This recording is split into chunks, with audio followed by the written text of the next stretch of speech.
பாரதி உலா 2025 பாரத நாடு பாருக்கெல்லாம் திலகம். வழங்குவோர் டெக்னோ ப்ராடக்ட்ஸ், தபம்ஸ் group of companies, auditor NRK, Savitri foundation, Manivasagar Pathippagam, Chennai Sai Sankara group of matrimonials, Bharathi Priya trust மற்றும் விசு கல்வி அறக்கட்டளை.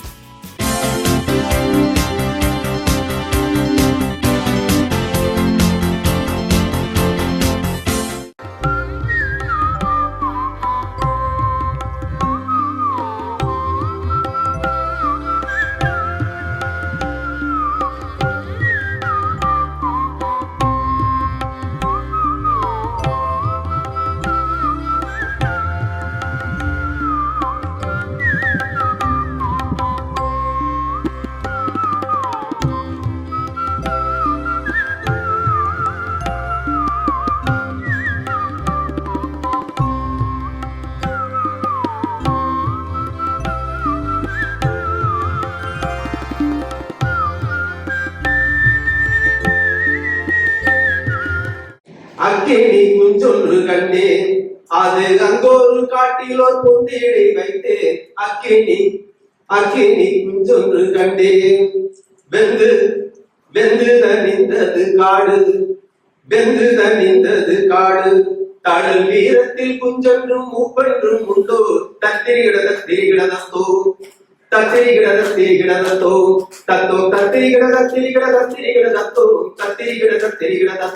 தத்தோ. பாரதி ஒரு தீர்க்கதரிசி என்று சொன்னால் அந்த காலத்திலே பாடியிருக்கார். காசி புலவர் சொன்னால் காஞ்சியிலே கேட்க வேண்டும் என்று, காசியிலே ஒரு பேசுவது காஞ்சியிலே கேட்க வேண்டும் என்று ஒரு பாடலிலே சொல்லியிருப்பார். இன்னைக்கு அது நிறுவனம் ஆகியிருக்கின்றது. ஒரு தொலைபேசி மூலமாகவோ அல்லது செல்போன் மூலமாகவோ இன்னைக்கு அது நிறுவனம் ஆகியிருக்கிறது. அப்படிப்பட்ட ஒரு மகான் தீர்க்கதரிசி. அவர் பாடாத துறையிலே தேசியத்தை பாடியிருக்கின்றார், பெண் கொடுமையை எதிர்த்து பாடியிருக்கின்றார். இளைஞர்கள் எப்படியெல்லாம் வாழ வேண்டும், விடுதலை வேட்கையை உண்டாக்கிய ஒரு மாபுருஷர் மகாகவி பாரதியார் என்பதில் எந்தவித ஐயமும் கிடையாது. இங்கே உலகில் கொடுமை பல வடிவங்களில் நிகழ்கின்றன. வார்த்தைகளால் கொடுமை, செய்கைகளால் கொடுமை, பெண்கள் மீதான அநீதி, குழந்தை பலாத்காரம், சமூக வேறுபாடுகள், இணையத்தில் நிகழும் சைபர் புகழ்ச்சி கேடு, இவையெல்லாம் நம் வாழ்வில் ஆழமான காயங்களை ஏற்படுத்துகின்றன. ஆனால் ஒரு உண்மை மறக்க கூடாது. கொடுமை ஒருவரின் நாடகத்தால் தொடங்கினாலும் அதையும் அனுமதிக்கும் நம் மௌனத்தால் அணைந்து வளர்கிறது. அதனால் தான் அனைவரும் எதிர்க்கும் தைரியம் காட்ட வேண்டும். எதிர்ப்பது என்பது சண்டை போடுவது அல்ல, உண்மையை சொல்லும் துணிவு, அநீதிக்குள்ளானவருக்கு ஆதரவாக நிற்பது, பயம் இல்லாமல் இது தவறு என்று சொல்வது, இவையே உண்மையான எதிர்ப்பு. இக்காலகட்டத்தில் ஒரு பெண் வெளியில் சென்று வீடு திரும்புவதை ஒரு சரித்திரமாகத்தான் உள்ளது. மேலும் சமுதாயத்தில் ஜாதி கொடுமையை நடந்து கொண்டேதான் இருக்கிறது. இந்த ஜாதி கொடுமையால் பல பேர் உயிரிழக்கின்றனர். ஜாதிகளில் ஏடி பாப்பா என்று பாரதியாரும், ஜாதிகளை ஒழிக்க வேண்டும் என்று அம்பேத்கரும் கூறியிருக்கின்றனர். ஒரு காலத்துல ஆங்கிலேயர்களோட ஆட்சி கொடுமையா இருந்தது. அப்போ ஒருவர் இருந்தார், மகாத்மா காந்தி. கையில ஆயுதம் கிடையாது, ஆனா மனதில் தைரியம் இருந்தது. அவர் மௌனம் காக்கல, அநியாயத்துக்கு இல்லைன்னு சொன்னார். அம்பேத்கர் ஜாதி கொடுமைக்கு எதிராக பேசினார்.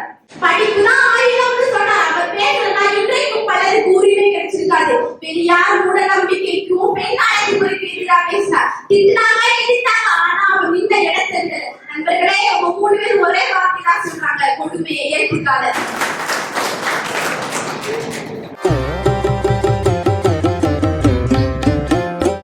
ஏன் பாரதி பாப்பா பாட்டு எழுதுறாரு, பையன் பாட்டு எழுதிருக்காரு? ஏன் பாப்பா பாட்டு எழுதிருக்காரு? ஏனென்றால் பாப்பாவுக்கு தான் நிறைய பிரச்சனை. பாப்பா வயிற்றில் உருவான போது பிரச்சனை ஆரம்பிக்குது, வளரும் போது பிரச்சனை ஆரம்பிக்குது, வெளியே வந்தோடனே பிரச்சனை ஆரம்பிக்குது. பிரச்சனை பிரச்சனை பிரச்சனை. இந்த பிரச்சனைகளை எல்லாம் அவள் பெண், அதையெல்லாம் தாண்டி ஒரு நிலைக்கு வரணும் அப்படிங்கிறதுக்காக தான் அவர் பாப்பா பாட்டு பாடியிருக்கிறார்கள். அவர் ஓடி விளையாடு பாப்பா, நீ ஓய்ந்திருக்கலாகாது பாப்பா. எங்கத்த ஓடுறது விளையாடுறது. பள்ளிக்கூடத்துல இருந்து வீட்டுக்கு வந்தோடனே உள்ள போட்டு தலை அடிச்சு வச்சிருப்பாங்க அம்மா. அவங்க வேலைக்கு போறதாக இருந்தாலும் சரி, வீட்டுல இருக்கிறதா இருந்தாலும் சரி, உள்ள போட்டு அடிச்சு வச்சிருவாங்க. பக்கத்து வீட்டுல போய் விளையாடுறதுக்கு பயம், ஏத்த வீட்டுல விளையாடுறதுக்கு பயம், வெளியில வாசல்ல உட்கார்ந்து விளையாடுறதுக்கு பயம். வாசல்ல எங்க வாசல் இருக்கு, எல்லாமே அபார்ட்மெண்ட், வாசலே இல்ல. பக்கத்து வீட்டுல அண்ணன் இருக்கா, போய் விளையாடலாம் அப்படின்னு நினைச்சுன்னா அண்ணன் என்ன விளையாடுவானோ யாருக்கு தெரியும், பயமா அம்மா. அதனால வெளியே விடுறது. அதனால இந்த குழந்தைய உள்ள வச்சே அடைச்சு வச்சிருக்காங்க. சின்னஞ்சிறு குருவி போல நீ பறந்து தெரிந்து வா பாப்பா, வண்ண பறவைகளை கண்டு நீ மனதில் மகிழ்ச்சி கொள்ளு பாப்பா. பாப்பாவுக்கு எதுல மகிழ்ச்சி? அதெல்லாம் மகிழ்ச்சி கிடையாது. ஒரு அலைபேசியை கையில கொடுத்துருந்தா அது போதும் மகிழ்ச்சி. சாப்பிடணுமா அது கையில கொடுத்துருக்கணும், அமைதியா இருக்கணுமா அதை கையில கொடுத்துருக்கணும், அதுதான் மகிழ்ச்சியா இருக்கும். அதை வச்சு அப்படியே ஒரு வில்ல வச்சுட்டு அப்படியே தள்ளிக்கிட்டே இருக்கும். அதுக்கு என்ன தோணுதோ அதை பார்த்துக்கிட்டே இருக்கும், அதுதான் மகிழ்ச்சி. காலை எழுந்தவுடன் படிப்பு, நல்ல கனிவு கொடுக்கும் நல்ல பாட்டு, மாலை முழுதும் விளையாட்டு என்று வழக்கப்படுத்திக் கொண்டு பாப்பா என்று அழகா சொல்லியிருப்பாரு. இதெல்லாம் நம்ம காலத்துலதான். இப்ப எந்த குழந்தை என்ன செய்யுது, எல்லாமே மாறிதான் இருக்கு. அவங்களுக்கு நேர்மறையா நிறைய விஷயங்கள் இருக்கு, ஆனா எதிர்மறையான விஷயங்கள் அதுக்கு மேல இருக்கு. தொழில்நுட்ப வளர்ச்சி, நிறைய படிப்பு, நிறைய படிக்கிறதுக்கு நிறைய கல்வி வாய்ப்புகள். அப்புறமா பாத்தீங்கன்னா பெற்றோருக்கு வந்து மேம்பட்ட பார்வை, எப்படி எல்லாம் குழந்தைகளை வளர்க்கணும் அப்படிங்கிற பார்வையெல்லாம் அதிகமா இருக்கு. அதெல்லாம் நேர்மறையான விஷயங்களா இருந்தாலும் இவங்களுக்கு நிறைய எதிர்மறையான விஷயங்கள் நிறைய. மன அழுத்தம், சமூக தனிமைப்படுத்துதல், டிஜிட்டல்ல அடிமைத்தனம், இது எல்லாமே ரொம்ப கஷ்டப்படுறாங்க.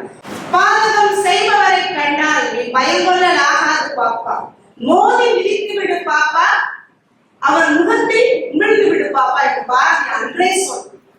இப்படி எல்லாம் பெண் குழந்தைக்கு வரும் பிரச்சனை, ஆண் குழந்தைக்கு வருது, இதெல்லாம் வரும் அப்படிங்கிறதுக்காக அவர் அன்னைக்கே சொல்லிட்டார். ஏன்னா பாரதி வந்து பன்முகம், பெரிய அதிசயமா இருக்கும். ஏன்னா அவரு டச் பண்ணாத ஃபீல்டே கிடையாது. அதாவது வள்ளுவர் மாதிரி பாத்தீங்கன்னா தேசிய இருக்கும். ஏன்னா அந்த காலத்துல அவர் உருவாக்கி இருக்கு. அப்ப வந்து நம்ம நாடு விடுதலை நோக்கி இருந்த காலம், அதனாலேயே அவருடைய விடுதலை வேட்கையான உணர்வுகள், பாடல்கள் நிறைய வந்துச்சு. அது எல்லாருக்கும் தெரியும். பாரதியை பத்தி கூட நாங்கள் நிறைய சொல்ல வேண்டியது கூட இல்லை, ஏன்னா நம்ம நிறைய தெரிஞ்சுக்கிறோம். ஏன்னா அவரு 39 ஆண்டுகள் தான் வாழ்ந்தார். அவருடைய கவிஞர் வந்து 39 ஆண்டுகள் தான். ஜான் கீட்ஸ் வாழ்ந்த ஆண்டுகள் ஆச்சரியப்படுவீங்க, 25 வருஷம் தாங்க. 17 வயசுல இருந்து எழுத ஆரம்பிச்சாரு. நம்ம ஓட்டு த நைட்டிங்கேல் அப்படின்னு ஒரு பாடல, ஒரு சாலிட் ஓட்டு சாலிட் ஓட் அப்படின்ற ஒரு கவிங்க. அப்புறம் இண்டிமயா அப்படின்னு சொல்லி ஒரு 4000 வரிகள் உள்ள ஒரு பெரிய அவருடைய மாஸ்டர் பீஸ் சொல்றோம். அவருக்கு பாத்தீங்கன்னா அவருடைய மெயினான தீமை அழகே உன்னை ஆராதிக்கிறேன்ற மாதிரி இருக்கான் கீட்ஸ். அதுக்கு மேல அவர் போகல. இந்த ஓடனை பிரிசி என்னவன் அப்படின்னு சொல்றதுலாம் ரொம்ப அருமையா இருக்கும். அதாவது ஒரு மாடை வந்து நல்ல அலங்காரம் பண்ணி அந்த பின்னாடி எல்லாம் பக்தர்கள் மாலையெல்லாம் போட்டு அந்த மாடை கூப்பிட்டு போறாங்க. இது உடனே நமக்கு அந்த பொங்கல் ஞாபகம் தான் வருது. நம்ம நாட்டிலே இருக்கு, அது ஆச்சரியமா இருக்குங்க. எகிப்துல இந்த நாகரிகம் இருந்திருக்கு, பல ஆண்டுகளுக்கு, நூற்றாண்டுகளுக்கு முன்னாடி இருந்திருக்கு. நம்ம நாட்டிலே அந்த கலாச்சாரம் இருந்திருக்கு. பசுவை வந்து தெய்வமா வணங்கக்கூடிய கலாச்சாரம் அங்க இருந்திருக்கு. இன்னைக்கு நீங்க வேணா யூடியூப்ல போட்டு பாருங்க, ஓல்ட் அண்ட் கிரீசியன் அந்த குடும்பம் இதுல பாத்தீங்கன்னா அந்த படமெல்லாம் இருக்கு. மாடலோ பசுவை குடிச்சிட்டு போற மாதிரி அந்த மாதிரி. அப்புறம் எண்டிமயம், அந்த எண்டிமயம் கவிதை வந்து 4000 வரிகள் எழுதியிருக்காருன்னு சொன்னதுல என்ன பண்றாருன்னு சொன்னா, ஒரு செப்பர்டு பிரின்ஸ், ஒரு இளவரசர் வந்து நிலா பெண்ணுடைய நிலா தேவதை, அவளை லவ் பண்றாரு. அந்த லவ் பத்தி அதுக்கான இதை பத்தி அந்த கவிதை கூட எழுதியிருக்கிறாரு. அதை அவருடைய மாஸ்டர் பீஸ் சொல்றாங்க. பாரதி ஒரு மாபெரும் இயற்கை கவி. இயற்கையாகவே இந்த பிரபஞ்சத்தை தன்னுள் ஈர்த்து கொண்டவர், இந்த பிரபஞ்சத்தையே தனதாக்கி கொண்டவர், இந்த பிரபஞ்சத்தையே அவன் ஆணையிடக்கூடியவர். அப்படிப்பட்ட ஒரு சிறந்த வீரத்தன்மையுடைய, எல்லா தன்மையுடைய கவிஞன் மகாகவி பாரதி. அவளையும் கண்ணனையும் ஒப்பிட்டு நான் பேசக்கூடிய ஒரு தலைப்பு. கண்ணன் இந்த உலகத்தை உயிர்ப்பதற்காக 10 அவதாரங்கள், தசாவதாரங்களை எடுத்தார். அதே போல பாரதியம் பல அவதாரங்கள் எடுத்துள்ளார். இதற்காக, சுதந்திரத்திற்காக, நாட்டினுடைய விடுதலைக்காக, பெண் உரிமைக்காக, அடுத்தது தேசபக்திக்காக, மாணவர்களுக்காக, இளைஞர்களுக்காக, முதன்மையாக பெண்களுக்காக, பெண் உரிமைக்காக, புதுமை பெண்களுக்காக, இந்த மாதிரி பல அவதாரங்கள். பாரதி எடுக்காத அவதாரமே கிடையாது. கண்ணனை தன்னுடைய சேவகனாக, தன்னுடைய தாயாக, தன்னுடைய தந்தையாக, தன்னுடைய ஆண்டானாக, ஆண்டானாக அரசனாக, தன்னுடைய அதாவது காதலியாக, கண்ணம்மா என் காதலி, காதலியாக, இப்படி நிறைய அதாவது கண்ணனை பற்றி மிக சிறப்பாக பாடியுள்ளார். கடைசியில என்னுடைய குலதெய்வம் என்று பாரதியார் தன் மனைவியை உட்கார வைத்து பின்னால் நின்று ஒரு போட்டோ எடுத்தாரு அப்படின்னு சொல்லி இப்ப எல்லாரும் அவங்க ஸ்டேட்டஸ் போடும்போது மனைவியை உட்கார வச்சு ஒரு போட்டோ எடுக்கிறாங்க. அதுக்கு முக்கிய காரணம் யாருன்னா அந்த நிவேதிதா. அந்த நிவேதிதா யாரு அப்படின்னா அவங்க இந்திய நாட்டு பெண் கிடையாது. 1905 1906 இதுல வந்து ஒரு காசியில சந்திப்பு நடக்குது.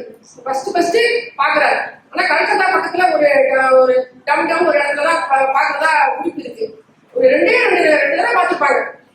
பார்க்கும்போது உங்க மனைவியை கூப்பிட்டு வரலையா அப்படின்னு பாரதியை பார்த்து நிவேதிதா கேட்டுருக்காங்க. அப்ப அவங்க சொல்லியிருக்காங்க, இல்ல எங்க வழக்கத்துல மனைவி எல்லாம் வரமாட்டாங்க.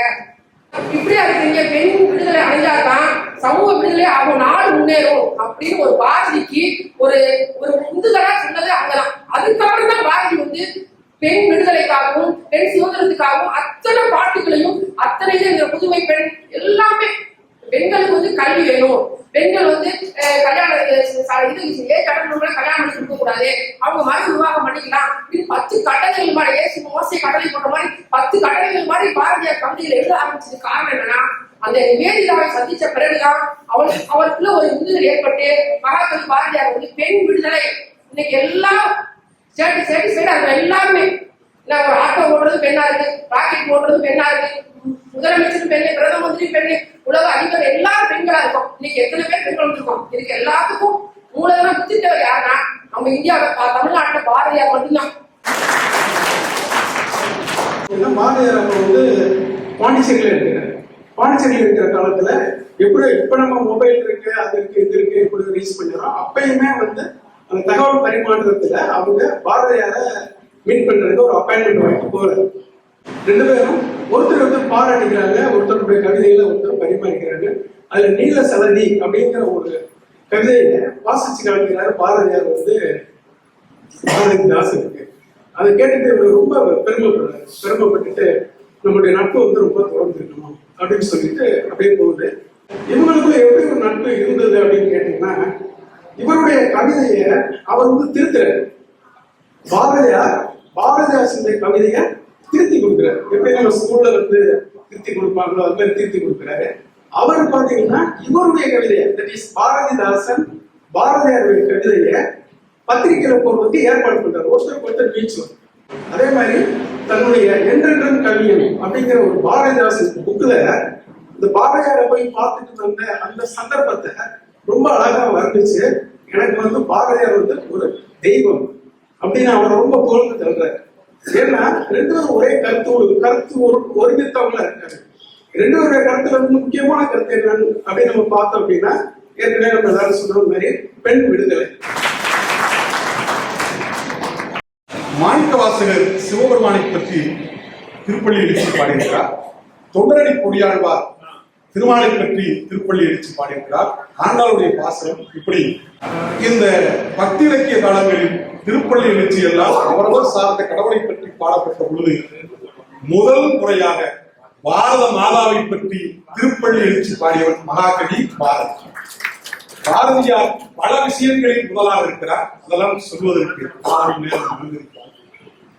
பாரதி திருத்த சாங்கம், பாரத மாதா நவரத்ன மாலை, சுதந்திர தேவி, இப்படியெல்லாம் நம் தேசத்தை ஒன்றுபடுத்த வேண்டும். விடுதலை போராட்ட காலத்தில் இந்தியா முழுவதும் 30 கோடி முகமுடையால், இனி உயிர்ப்புற ஒன்றுடையால், இவன் செப்பமொழி 18 உடையால், இனி சிந்தனை ஒன்றுடையால் என்று சொல்வதற்கேற்ப ஒட்டுமொத்த இந்தியாவுடைய விடுதலைக்காக பாட வேண்டும். அது பாரத தேவி என்று ஒரு உருவகம் கொடுக்கிற பாரதியினுடைய பார்வை மிக முக்கியமான ஒரு பார்வை.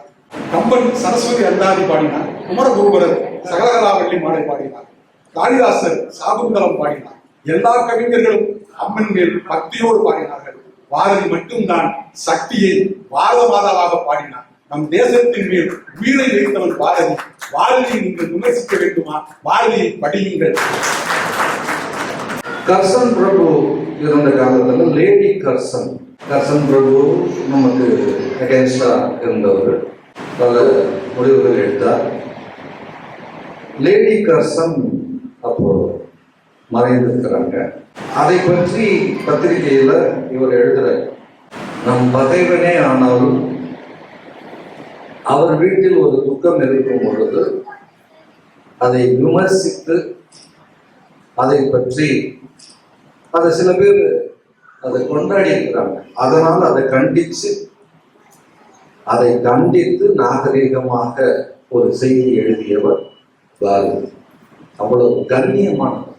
அவர் நடத்தின பத்திரிகையில தொடர முடியாத போது, இப்போ 1 வருட சந்தா வாங்கியிருக்கிறாங்க, 7 மாதம் 8 மாதம் இதழ் போயிருக்கு, இன்னும் 5 இதழ் போகலைன்னா அந்த 5 இதழ்களுக்கான காசை கணக்கு பண்ணி அவர்களுக்கு திருப்பி அனுப்பியிருக்கிறார்.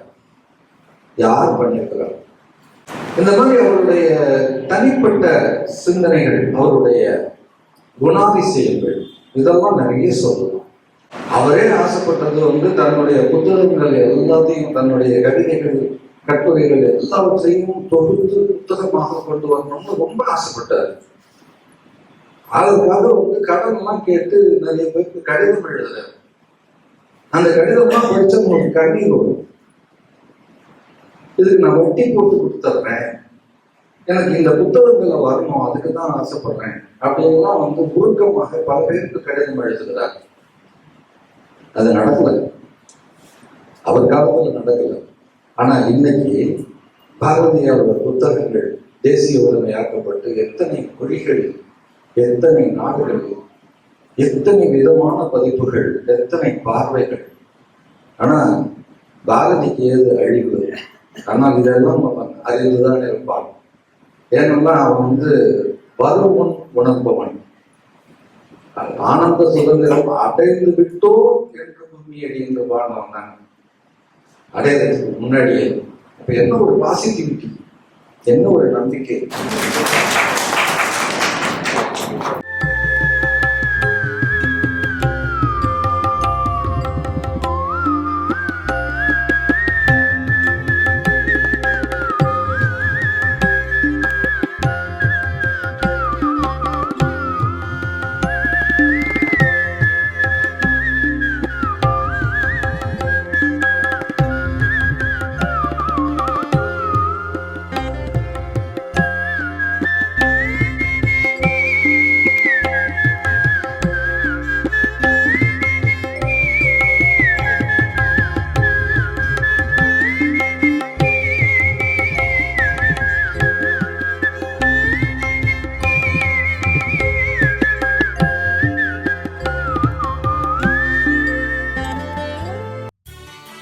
பாரதி உலா 2025 பாரத நாடு பாருக்கெல்லாம் திலகம்.